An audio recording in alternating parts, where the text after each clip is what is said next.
Oke, selamat pagi, selamat siang, selamat sore teman-teman semua. Di sini kembali lagi dengan podcast virtual dengan tema Key of Success in on Yourself. Nah, eh, di sini kita nggak tahu ya nanti di postnya pagi, siang, atau sore, atau malam. Jadi tadi salamnya aku sebutin semua supaya nanti pas kalian nonton salamku bisa tersampaikan dengan baik. Nah, di sini kita ada podcast lagi nih dengan tema yang udah aku sebutin tadi, tapi dengan mata kuliah yang berbeda. Nah, mata kuliah yang sekarang adalah mata kuliah success skill. Nah, eh, ini nanti akan membahas beberapa pertanyaan yang udah disiapkan dari kami dan juga nanti akan ada beberapa pendapat dari para narasumber yang sudah siap, yang cantik-cantik dan ganteng-ganteng ini.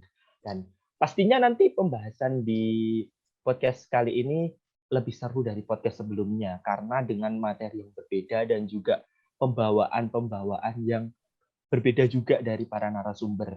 Kelihatan lebih fresh juga ini para narasumbernya. Nah, eh, sebelum masuk ke intinya, kita mau kenalan dulu deh ini ke para narasumber. Ini ada beberapa narasumber yang berbeda dari podcast yang lalu, jadi alangkah baiknya kita perkenalan dulu. Nah, ini dimulai dari Bapak Vicky nih. Kayaknya udah siap banget buat podcast kali ini. Gimana nih Bapak Vicky? Tolong memperkenalkan diri. Kan nama saya Vicky Oktavianda, uh, jurusan Ilmu Komunikasi. Oke, itu aja sih dulu Oh, sebenarnya udah. oke, gitu aja ya Bapak Vicky. Irit banget ya ini. Ya. Oke. Berarti kita langsung ke cewek-cewek ini. Nanti perkenalan saya di akhir aja. Jadi ya pasti siapa sih yang nggak kenal saya ya kan. Jadi ya udah nanti saya di akhir aja. Ini kita masuk ke Kak Adina. Nah, gimana nih Kak Adina? Kelihatan beda juga ini. Halo, suara saya terdengar ya? Ya, terdengar aman-aman. Oke, nama aku Adina Kristi, kalian bisa panggil aku Dina. Aku berasal dari Banjarnegara. Sekarang aku kuliah di Amikom, jurusan Ilmu Komunikasi. Wah, lengkap banget ini anak Banjarnegara Pride. Ngapa ini ya, ngapa ya Kak? Ya, ngapak Pride. Ngapa Pride. Nah, selanjutnya ada Kak Isya yang sudah senyum-senyum dari tadi. Kenapa Kak Isya? Halo, perkenalkan Hai. nama saya Isya Rafetina, biasa dipanggil Isya, bisa juga Maghrib gitu ya, Oh iya. terserah mau panggil apa. Saya dari Yogyakarta, terus saya kuliah di Amikom, jurusan Ilmu Komunikasi. Terima kasih, Kak. Oke, siap Kak Isya. Ini anak Jogja.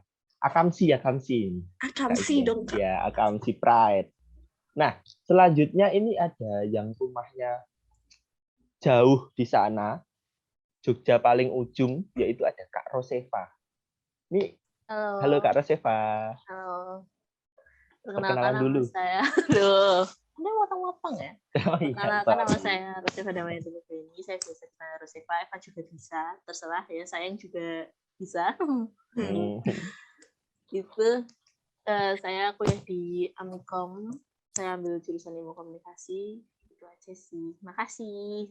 Oke, siap Kak Rosefa. Ini rumahnya Jogja paling ujung perbatasan sama Magelang. Nah, selanjutnya yang cewek yang terakhir ini ada Kak Sevia yang sudah heboh dari tadi menghilang terus. Ini gimana Kak Sevia? Ya, halo semuanya. Perkenalkan nama saya Sevia, bisa dipanggil siapa aja Sevia boleh. Saya berasal dari Cilacap. Saya berkuliah di Universitas Amikom dengan prodi Ilmu Komunikasi.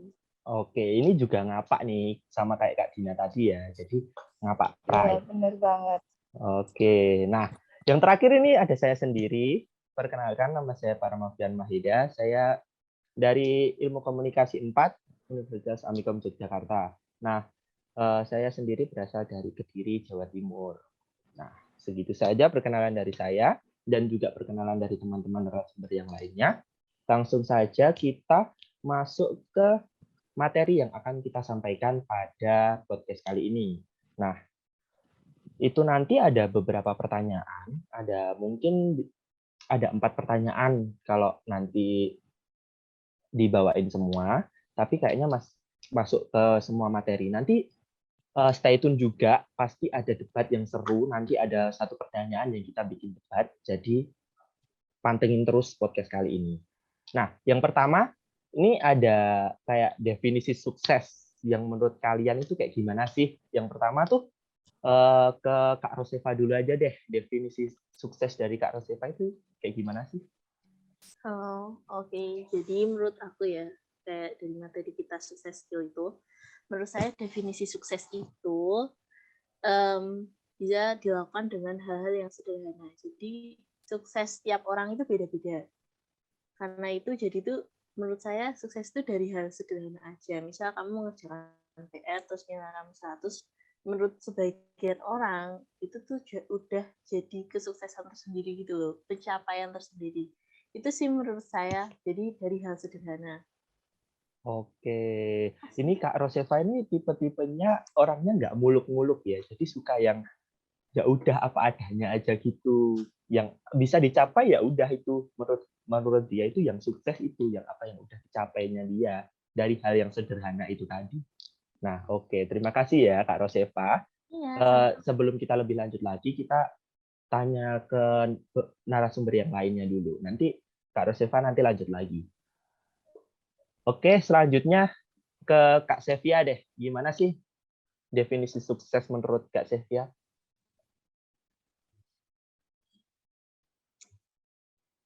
Ya, kalau menurut aku sih, yang pasti kalian udah sering dengar sukses itu ketika kita memberi sesuatu tanpa melihat harga. Itu menurut aku sudah definisi sukses yang kalian tuh udah nggak perlu mikir-mikir apa lagi membeli sesuatu. Apa yang kalian butuhkan, tinggal ambil. Oh iya, berarti Kak Sevia tuh kayak ini loh, kunci suksesnya itu pada diri sendiri. Jadi dia tuh kalau udah sukses bisa membahagiakan diri sendiri dengan membeli apapun tanpa melihat harga atau membahagiakan diri sendiri. Pokoknya love yourself gitu. Iyalah, kalau bukan diri sendiri yang membahagiakan kita, lantas siapa lagi? Wah, keren motivasi pada podcast kali ini. Oke, terima kasih Kak Sevia. Nanti lanjut lagi ya di pertanyaan selanjutnya. Sekarang kita ke Kak Dina. Ini, Kak Dina gimana nih pendapat Kak Dina tentang definisi sukses?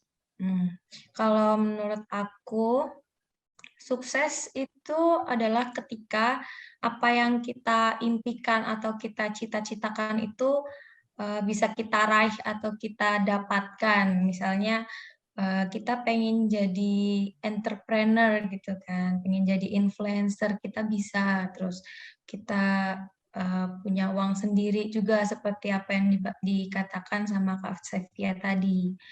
Ya, itu sih menurut aku.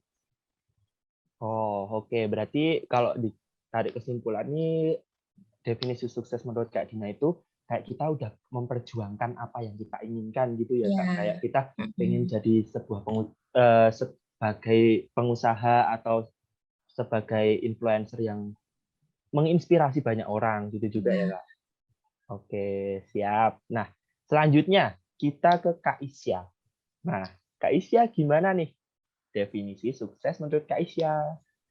Jadi menurut saya tuh sukses itu simpel. Ketika kita berhasil mewujudkan suatu keinginan kita. Ya keinginannya yang gampang-gampang aja, nggak usah yang muluk-muluk gitu. Misal kayak Kak Sepia tadi, kita mau beli coklat gitu, misal terus kita langsung beli, itu menurut saya udah sukses kita. Udah gitu aja sih Kak. Oh ya, berarti ini mix ya, kayak Kak Isya tuh mirip sama Kak Rosefa dan Kak Sevia. Betul, Di pertengahan gitu. Ya, di balik kesederhanaannya, dia ada sukses dengan membahagiakan dirinya tanpa melihat apapun yang menghalanginya.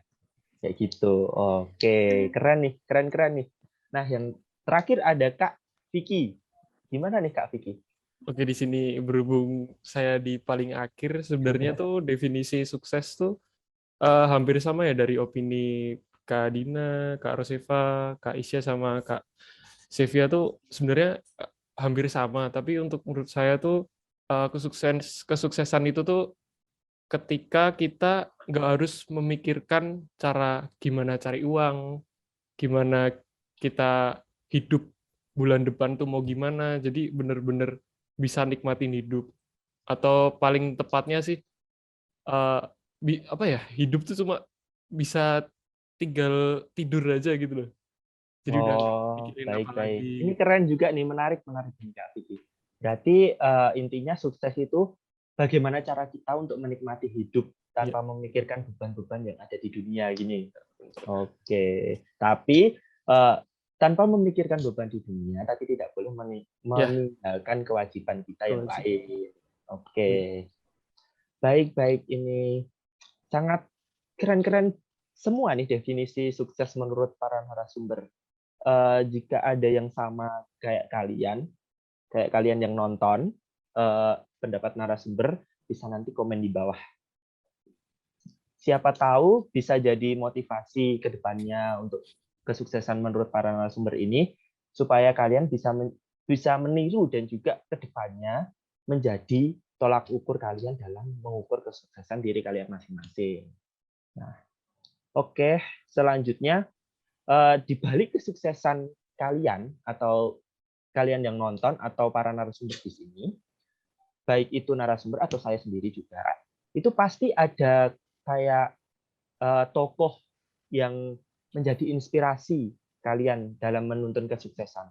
Nah, di dunia ini kan banyak ya tokoh-tokoh yang udah sukses, kayak contohnya influencer yang ada di Indonesia atau luar negeri juga, artis-artis itu kan banyak. Nah, siapa sih idola kalian dan mengapa kalian mengidolakan artis tersebut gitu, atau mengidolakan tokoh tersebut untuk menuntun Anda ke dalam kesuksesan itu. Nah, tadi Kak Vicky kan udah terakhir. Nah, sekarang gimana nih Kak Vicky pendapat pertamanya untuk mengidolakan tokoh itu?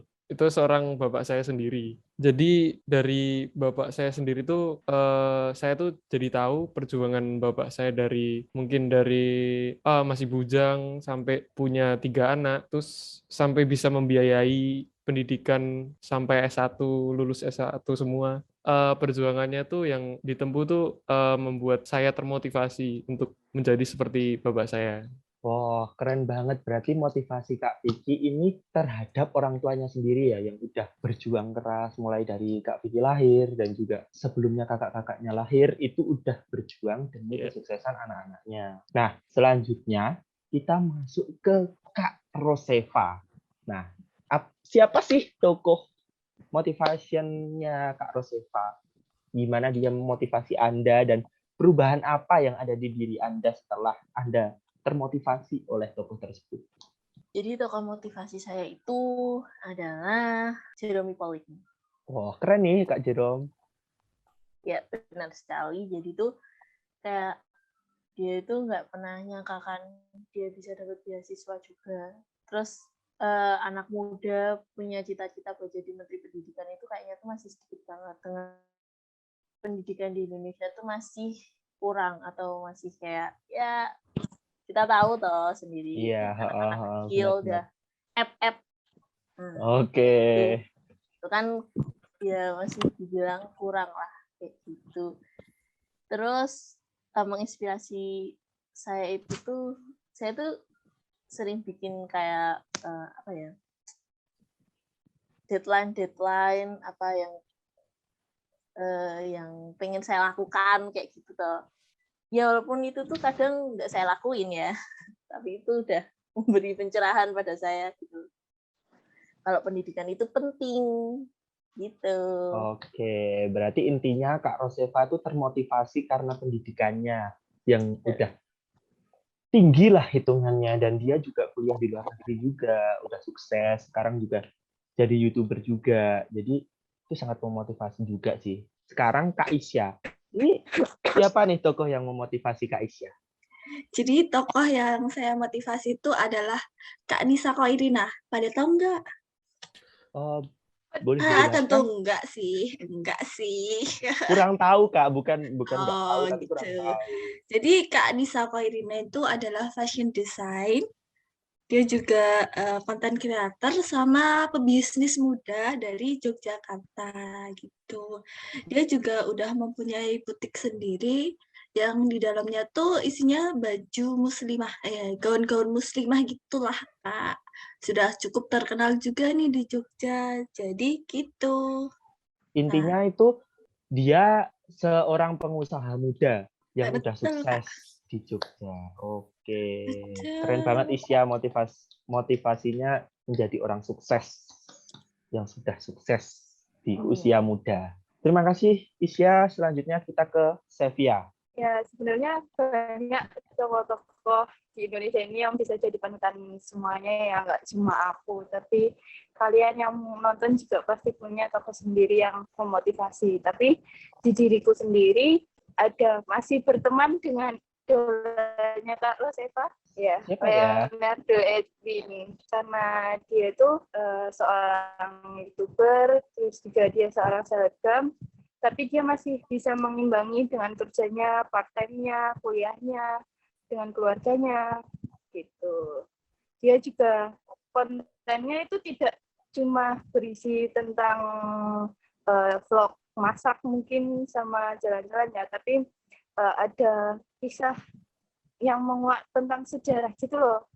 Jadi kita juga banyak belajar dari seorang Leonardo, tidak hanya dari ketekunannya, tapi dari bagaimana cara dia untuk mengeksplor sejarah yang ada di Amerika dan memanfaatkan waktunya untuk berbagi semuanya. Wah, ini Jadi kalau punya keren ilmu banget. tuh jangan pelit, kita bagi-bagi. Oke, berarti intinya dari yang bisa diambil dari Leonardo itu menurut Sevia tadi, dia tuh sangat menginspirasi tidak hanya dalam pendidikan, namun dalam konten-konten yang ia buat, dia secara tidak langsung itu memperkenalkan budaya dan juga sejarah-sejarah yang ada di Amerika atau juga di Indonesia. Nah, setahu aku juga Leonardo itu anaknya tuh aktif dan juga dia itu pikirannya kritis banget. Apa-apa yang dia pikirkan tuh kayak masuk gitu loh di anak muda yang sekarang. Jadi nggak seolah-olah dia mikir terus asal-asalan gitu, enggak. Dia tuh pikirannya tuh berpendidikan banget dan berwawasan. Menurut aku kayak gitu. Sama Kak Jerome, terus banyak mahasiswa-mahasiswa Indonesia yang kuliah di luar negeri itu memotivasi anak-anak muda untuk semangat belajar lebih lanjut supaya dia bisa menaikkan mutu pendidikan yang ada di Indonesia. Jadi keren banget ini motivasi dari Kak Jerome dan juga Kak Leonardo tadi menurut Rosefa dan Sevia. Oke, terima kasih. Dan selanjutnya ada Kak Dina atau Dina. Nah, ini gimana nih? Siapa tokoh yang kamu idolakan dan kenapa kamu mengidolakannya, Kak? Aku ada 2 tokoh yang aku idolakan. Yang pertama kakak tingkat kita sendiri itu Kak Resuka Ari. Oh iya. Banyak yang tahu kan, hampir semua di sini tahu kan. Kenapa aku suka sama beliau? Karena yang pertama, aku ngikutin dia tuh dari bener-bener followers dia yang belum MM-an itu, dari yang masih puluhan ribu. Aku lihat banget dia tuh pekerja keras, dia suka bekerja. Terus dari dia yang selalu bikin konten yang jalan-jalan lah, a day in my life dan lain-lain, itu aku suka banget karena dia kan juga dari prodi ilmu komunikasi juga kayak kita, jadi aku juga sedikit belajar sama dia dari konten-kontennya dia. Nah, kesuksesan dia sekarang tuh kayak dia bisa jalan-jalan kemana aja, bahkan bisa renovasi kamarnya sendiri, bahkan renovasi rumah orang tuanya di Lampung kalau nggak salah kemarin tuh dia baru pulang ke sana. Itu yang pertama. Terus yang kedua, aku termotivasi banget sama Bunda Rachel V-nya. Tahu kan pasti? Iya, tahu Kak. Nah, kenapa aku termotivasi? Karena menurut aku dia itu orang sukses. Suksesnya dari mana? Pertama, dia influencer. Terlepas dari banyak kasus yang pernah ada di dia gitu. Tapi dia itu sukses di bidang mendidik anaknya, parenting. Aku suka banget sama cara dia mendidik Cava dan Biru. Itu yang bikin aku kayak jatuh cinta banget sama cara dia parenting. Itu menurut aku. Oke, berarti Kak Dina ini orangnya tuh kayak yang satu tuh pekerja keras dan juga yang satu sukses dalam segi rumah tangga atau Iya, mengurus kehidupan yang sudah lebih lanjut lagi. Nah, ya, kalau betul. yang pertama tadi membahas tentang Kak Rey itu emang perjuangannya bagus banget dan juga dia tuh memotivasi banget. Dia cutting kita sendiri di Ilkom. Tapi dia di umur yang masih tergolong muda dan dia juga belum lulus masih semester 6 bahkan dia udah bisa beli apapun yang dia inginkan dengan uangnya sendiri, dengan jerih payahnya sendiri, Wow. dan juga ngerenov apapun ya udah tinggal kayak ya udah gini gitu. Apalagi dia banyak menarik orang untuk ngikutin dia dengan caranya dia yang unik. Kayak dia tuh cara ngajak orang untuk maju itu keren banget gitu loh, memotivasinya keren dengan konten-konten dia yang memotivasi serta apapun yang ia bawakan itu bisa menarik orang untuk maju ke depan pemikirannya. Itu keren banget sih. Iya, Apalagi betul. Bunda tadi untuk merawat anak-anaknya itu juga keren banget. Oke, itu aja tokoh-tokoh yang menurut para narasumber ini menginspirasi kalian. Banyak Tapi sekali yang sebelum bisa dipetik. Oh, iya apa, Kak? lanjut, kira-kira siapa sih idola dari Kak Parama, Oke, dari Parama sendiri? Nah, baik, itu dia. baik. Terima kasih pertanyaan dari para narasumber dilempar ke saya lagi. Oke. Menurut saya ya kalau tokoh penginspirasi saya ya tentu saja pertama ya kayak Kak Vicky tadi orang tua saya sendiri yang udah ya bekerja keras lah dengan saya dan juga ada salah satu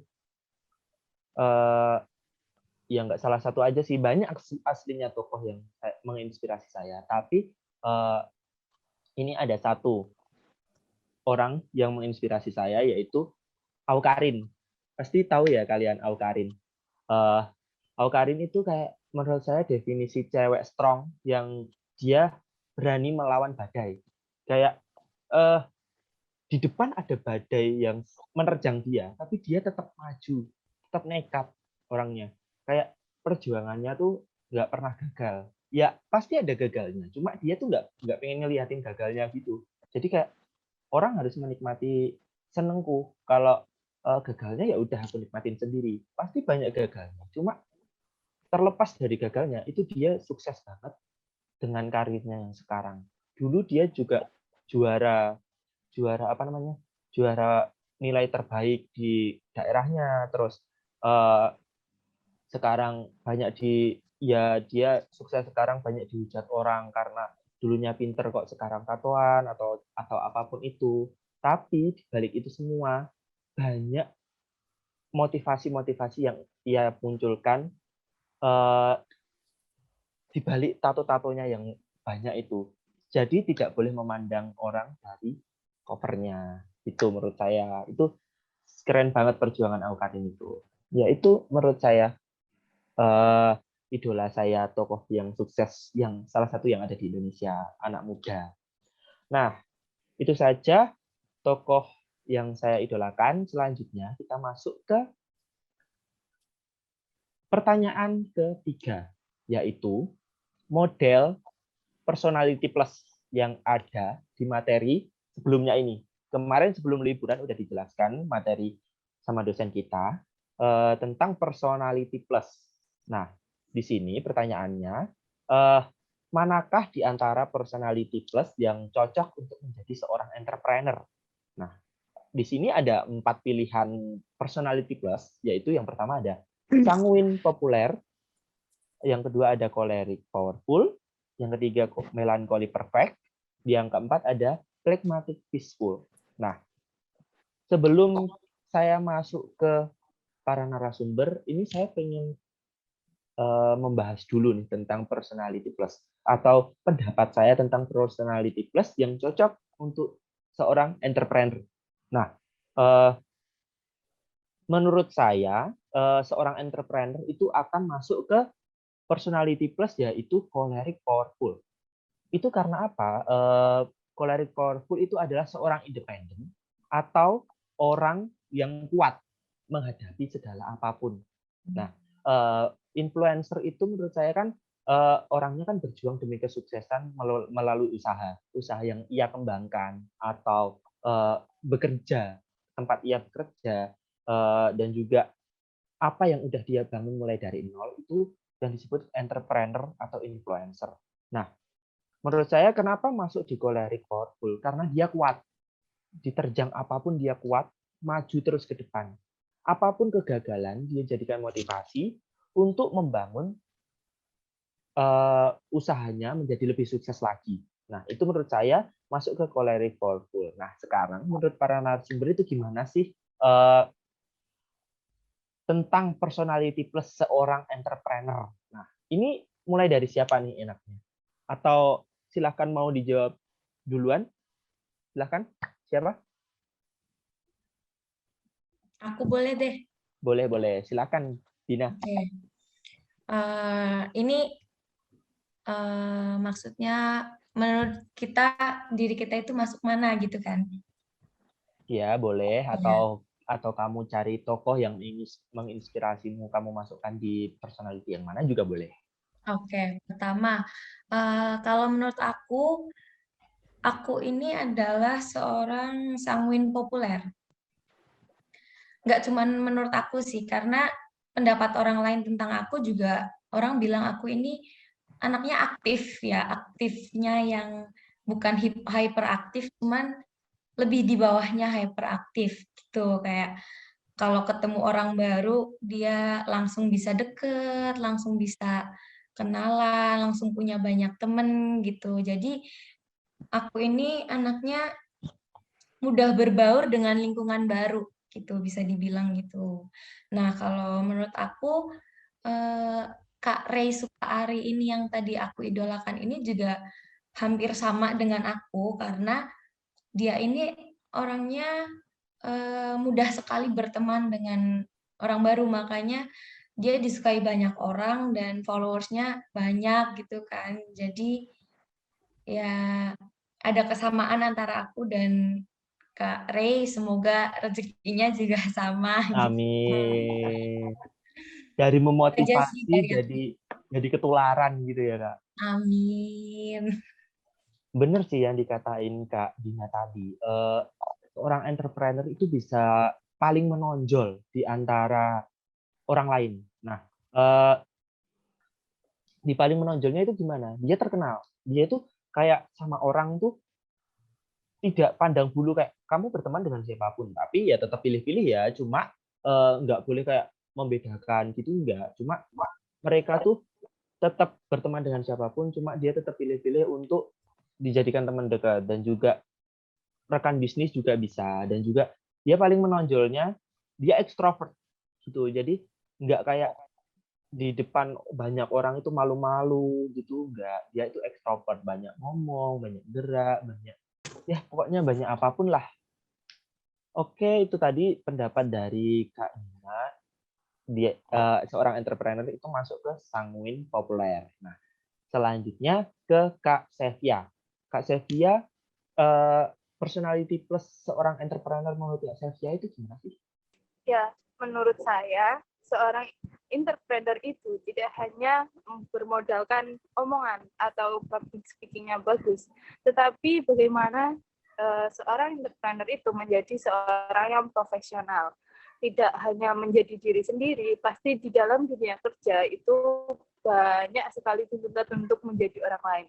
Jadi menurut saya, seorang entrepreneur itu adalah seseorang yang masuk dalam kategori koleris. Dia mau berusaha keras, mau bekerja keras untuk memenuhi tuntutan dan apa sih namanya, tuntutan pekerjaannya mereka. Jadi tidak hanya menjadi diri sendiri, ya walaupun menjadi diri sendiri itu bagus, tetapi kita utama dalam menjadi entrepreneur gitu. Wah, oke. Pendapat Kak Sevia ini bagus. Dia tuh masuk ke pemikiran.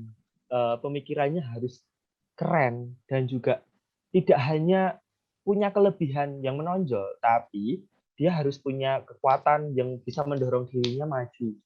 Tidak hanya kelebihan yang memiliki public speaking bagus atau dia apa-apa lancar, banyak dikenal orang, tapi dia lebih ke kekuatan yang bisa mendorong dirinya maju ke depan. Wah, keren banget ini. Kalau dibahas lebih lanjut tuh keren banget. Apa nanti bisa jadi konten podcast ke depannya bisa membahas tentang personality plus, kita tidak tahu. Jadi ya semoga aja ada konten ke depannya. Nanti bisa membahas personality plus ini lebih lanjut. Nah, dari dua narasumber dan juga saya tadi, itu udah memiliki perbedaan yang signifikan lah kalau dilihat-lihat. Jadi kita lanjut ke narasumber yang lain. Ini seru banget personality plus untuk dibahas. Nah, selanjutnya kita ke Kak Vicky atau Mas Vicky. Nah, gimana nih? Oke, dari 4 model personality plus, menurut saya yang mendekati seorang entrepreneur itu yaitu koleris ya. Oke. Oh iya, kolerik. Gimana nih kok bisa kolerik? Soalnya untuk karakter entrepreneur tuh dia tuh optimis. Terus fokus pada tujuannya, berpikirnya terbuka, berani ngambil resiko, sama dia tuh problem solving lah. Karena itu dia tuh mampu menganalisa dan menyelesaikan masalah. Itu ada 4 ya Kak, yang udah Kak Parama tadi itu juga omongin, ya kan. Menurutku dari kan diri sendiri itu ada yang udah bilang sanguin populer, ada yang powerful. Itu tuh entrepreneur tuh juga harus jadi melancholy perfect atau buat kayak dia tuh juga nonton orang gitu, buat bikin dia tuh jadi lebih detail sama apa yang dia berikan ke penonton. Selain dia juga jadi penonton juga kan, itu dia juga bisa bikin dia tuh jadi lebih perfect gitu, kayak aku udah Harus lihat teliti banyak contoh gitu kayak ya, gitu Kak. loh. Harus teliti dengan apa yang dia kerjakan gitu. Iya, bener banget. Jadi Oke. dia perlu nonton. Ini keren sekali nih. Dari para narasumber banyak yang berbeda pendapatnya. Kayak ada yang gini, ada yang gini. Jadi kayak itu nanti kalau disatukan itu pasti klop. Jadi ini langsung ke Kak Isya dulu deh. Oke, jadi sebelumnya aku kayak mau menyanggah sama Kak Roseva dulu sih. Kan Oke. yang melancholic perfect itu kan dia cenderungnya ke pendiam ya Kak ya. Kalau misal kita entrepreneur pendiam, emang jalan gitu. Sama aku agak setujunya sama ke Kak Dina. Seorang entrepreneur tuh harus punya banyak teman, harus support, harus melonjol biar dia tuh kayak orang tuh banyak tahu gitu loh Kak. Oh, berarti Kak Isya ini lebih ke sanguin gitu ya? Iya. Tidak setuju dengan melankoli karena terlalu diem dan juga dia Iya, dia terlalu cenderung perfeksionis pendiam. gitu. Oke. Betul, Kak. Gimana tanggapan Kak Roseva setelah disanggah Kak Isya dengan dia tidak setuju dengan pilihan melankoli?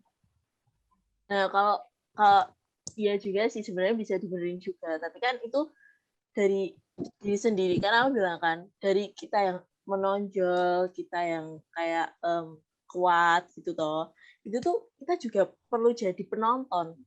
Satu sisi kita juga perlu jadi penonton, nggak harus kita tuh menonjol terus gitu. Itu sih menurut aku. Oh, berarti kalau bisa ditarik kesimpulan dari Kak Roseva atau Roseva ini, dia tuh bisa menjadi dua pribadi yang berbeda. Dia bisa berjuang dan juga bisa terkenal menjadi dirinya sendiri dan juga bisa menjadi orang lain sebagai penonton. Oke, berarti ini masih bisa menjadi sangkut paut sih, nggak ada perbedaan di ini semua, cuma mungkin perbedaannya di pola pikir mereka masing-masing. Jadi di keempat personality plus ini, seorang entrepreneur itu bisa menguasai semua. Cuman pasti menurut para narasumber ini pasti ada yang berbeda, ada yang paling menonjol, ada yang tidak dimiliki bahkan, dan juga tidak semua bisa menguasai personality plus yang ada. Nah, itu kalau menurut saya kesimpulannya. Apakah menurut para narasumber masih ada yang janggal bisa dibicarakan di sini? Gimana nih para narasumber? Aku mau nambahin punya Kak Rosefa tadi, Oke, benar, boleh. karena menurut Kak Rosefa itu kan kita perlu menjadi penonton. Nah, penonton itu bisa kita gunakan buat introspeksi diri, kayak kita kurangnya apa sih dari dia, apa yang bisa kita tambahin dari orang lain itu sebagai diri kita yang jadi penonton itu ya, kayak untuk memotivasi agar bisa ada yang dimasukkan ke pola pikir kita supaya kita menjadi lebih berkembang lagi gitu. Mungkin menurut Kak Rosefa gitu ya sebagai penonton. Ya, bener banget. Oh, menjadi tolak ukur gitu ya, Iya, Dina? betul. Oh, Untuk lebih memajukan diri lagi, lebih memajukan perusahaan. Apa sih yang kurang dari kinerja perusahaan kita biar nanti bisa lebih maju lagi gitu. nah ini keren banget tambahan Kak Dina ini mencakup penambahan-penambahan yang dimiliki entrepreneur. Jadi benar yang sudah dikatakan tadi, seorang entrepreneur itu tidak menguasai satu personality plus saja, namun juga dia tidak bisa menguasai, belum tentu bisa menguasai semua personality plus. Karena ya namanya manusia pasti ada kurangnya. Jadi ya tidak seperfect itulah buat menguasai personality plus yang ada ini gitu. Jadi kalau ditarik kesimpulan, ya semua ini berhubungan, tapi tidak semua bisa menguasainya. Itu menurut saya. Itu menurut saya kesimpulan yang bisa diambil dari personality plus. Pertanyaan yang terakhir, ini mengenai inner beauty dan karisma. Nah, ini inner beauty dan karisma tuh membahas diri sendiri dan orang lain juga sih. Nanti karisma tentang orang lain, inner beauty tentang diri sendiri. Nah, pertanyaannya, apa yang kalian ketahui tentang inner beauty dan juga karisma? Apakah keduanya merupakan sifat yang sudah ada dengan sendirinya atau bisa diusahakan? Maksudnya diusahakan, itu bisa dimunculkan tanpa adanya udah bawaan dari lahir atau bisa dimunculkan sama diri sendiri kita, usahanya diri kita sendiri. Nah, dan bagaimana upaya masing-masing kalian sekarang dalam membangkitkan inner beauty yang kalian miliki? Nah, pertama dari saya dulu ya. Menurut saya yang saya ketahui tentang inner beauty itu apa yang kita miliki atau bisa dibilang kecantikan atau kegantengan atau apa itu yang kita miliki, udah kita miliki dari sananya atau dari kita lahir itu kita udah memiliki inner beauty. Nah, kalau karisma itu yang menurut kita tidak punya, tapi orang lain mengetahui kalau itu kita punya. Contohnya kayak menurut saya punya kelebihan saya mudah bergaul atau apa. Itu tapi menurut saya dibalik saya mudah bergaulnya itu saya introvert atau apa itu. Tapi menurut orang, saya dikenal orang itu saya ekstrovert banget, nggak ada introvertnya. Nah, itu kan nggak semua orang tahu kepribadian kita. Nah, karisma kita kan semua orang itu tidak tahu. Di luar kita ekstrovert, tapi di dalam introvert kan orang tidak tahu. Orang itu tahu kelebihan kita aja. Kurangan kita tuh orang tidak tahu. Nah, itu menurut saya yang itu dinamakan karisma. Nah, kalau keduanya merupakan sifat yang udah ada dengan sendirinya itu bisa dibilang iya, bisa dibilang tidak. Karena apa? Karena inner beauty itu ada dari sejak dulu, tapi kalau karisma itu bisa dimunculkan setelah kita bisa pas beranjak dewasa atau kehidupan yang lebih lanjut, kita punya istri atau punya anak juga itu baru kita mempunyai karisma yang berbeda. Itu juga bisa juga. Nah, upaya kita untuk membangkitkan inner beauty yaitu kita merawat diri dan juga kita menjadi orang yang lebih baik ke depannya itu menurut saya cara untuk membangkitkan inner beauty. Oke, itu setelah saya. Oke, kita lanjut ke para narasumber. Mungkin ada yang mau menambahkan dari opini saya tadi. para narasumber, silahkan. Ya, mungkin saya menambahkan sedikit ya. Jadi inner beauty itu adalah kecantikan yang menurut saya itu sebenarnya kecantikan yang apa ya? Yang memancar kuat dari dalam diri Anda. Jadi gitu, inner beauty itu muncul dan bisa kita olah.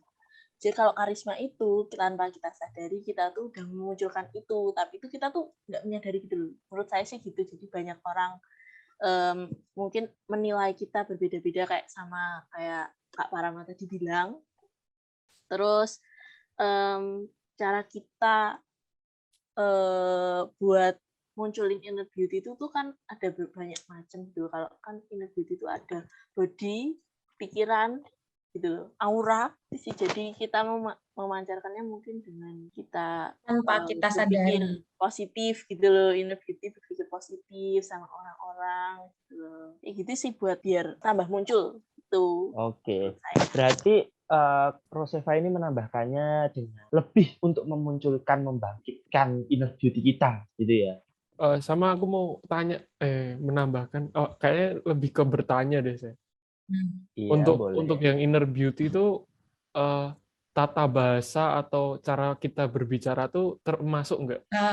Kalau menurutku tutur bahasa itu ngaruh sih, karena orang juga akan melihat karakteristik diri kita dari cara kita berbicara, cara kita menatap orang lain, cara kita berinteraksi sama orang lain itu perlu banget gitu sih. Oke, kita udah berada di ujung acara podcast kali ini. Setelah kita membahas 4 pertanyaan yang sudah debat-debat juga tadi, dan juga sangat memanas pada saat membahas personality plus, mungkin setelah ini ada podcast selanjutnya dengan tema yang berbeda. Ya, tunggu saja ya guys. Semoga kita bisa menjadi motivasi kalian untuk lebih mendalami materi-materi yang sudah kami bawakan. Kami mohon maaf juga apabila ada kesalahan kata maupun materi yang kita bawakan tidak sesuai atau kurang. Kita mohon maaf dan terima kasih untuk para narasumber sudah meluangkan waktu untuk mengerjakan podcast ini demi kelancaran UTS Sukses Skill kita.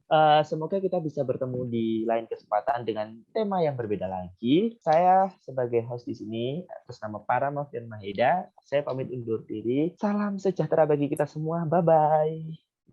Hai, Goreng.